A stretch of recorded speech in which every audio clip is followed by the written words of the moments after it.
Hi, I'm Lizzie. I'm telling you about Poland's triumph in 1918 and their long, tragic history leading up to it. Alright, let's start at the beginning, all the way back in 4200 BC. Right now, Slavic people are starting to settle in what's modern-day Europe.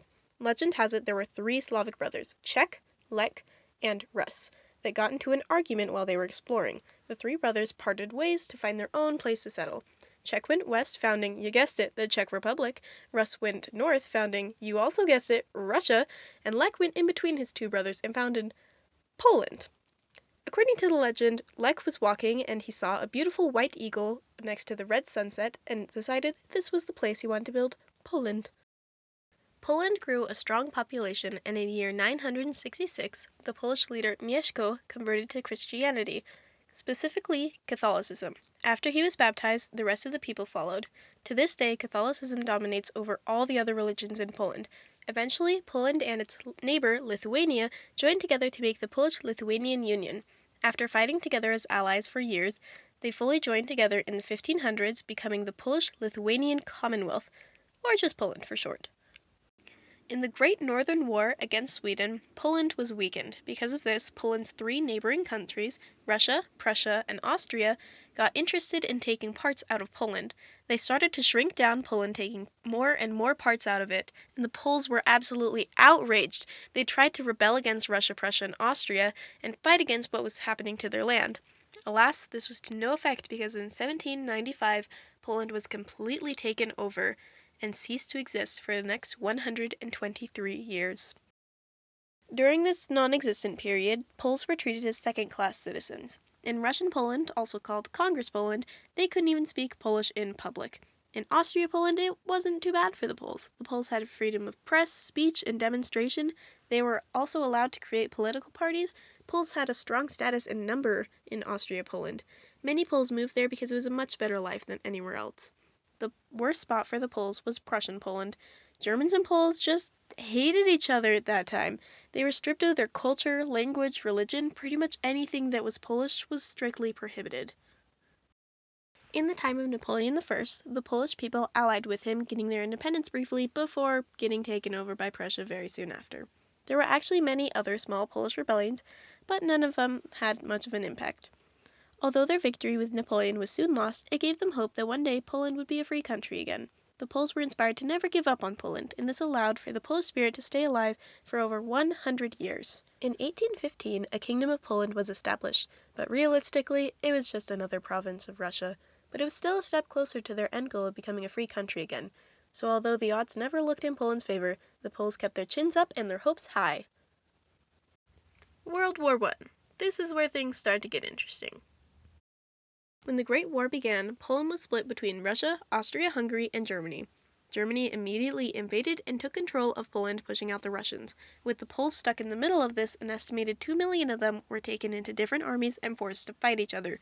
Many large battles also happened there, so it permanently damaged the people and the land. Russia was knocked out of the war, and now Poland was mostly controlled by Germans.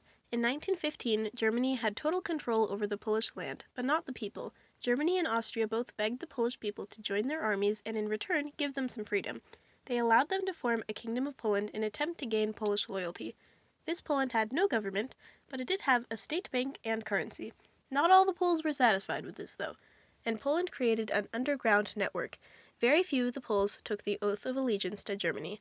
I found this map titled History, created by a Pole named Eugeniusz Romer in 1916. All it shows is some of Poland's history, but it had to be distributed in secret to the other Poles because anything even slightly patriotic was prohibited in Austria-Hungary/Germany. For some perspective, between 1914 and 1918, 450,000 Poles died and 900,000 were wounded fighting.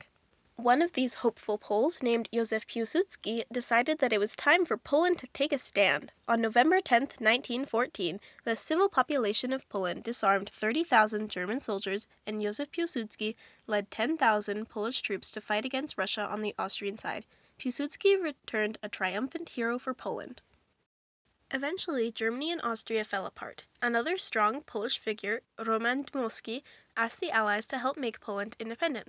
The U.S. had compassion on the Poles because their Polish immigrants were a significant help in America. and in return, the USA decided to help Poland gain their freedom. Poland declared their independence on November 11, 1918. Premier Jędrzej Morawiecki, the prime minister at the time, said it was impossible to describe the exhilaration, craziness, and euphoria of the Polish people in 1918. People were ecstatic, and there were a bunch of artists who told about being relieved and excited to be able to express themselves. Triumph! February 10th, 1919, the Polish Republic is declared with Allied backing, and when the Treaty of Versailles is signed on June 28th of the same year, Polish independence is officially recognized. Woo! Russia came back later to try and take over Poland. Poland fought to keep their newfound freedom and won against the Red Army. This victory was led by Marshal Józef Piłsudski. Poland's official borders were later established in 1923. In my interview with Polish historian Antoni Polonsky, he said, "The Poles were very happy at the end of all this.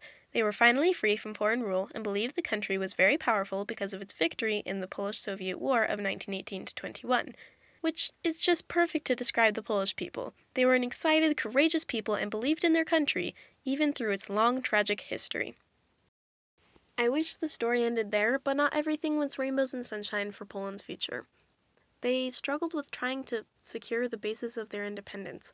Poland was a bit of a mess, with large divisions between the people who followed Dmowski versus the people who followed Piłsudski, which led to the overthrow of democracy in May of 1926.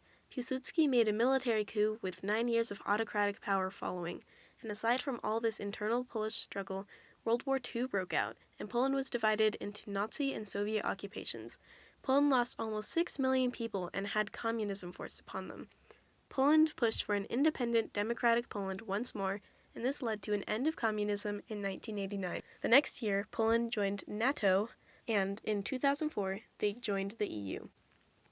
Yes, Poland has deep scars from its tragic background, but the Polish people have risen above their past. Today, Poland is a charming place with a strong people. I mean, just look at it. Oh, I want to go back.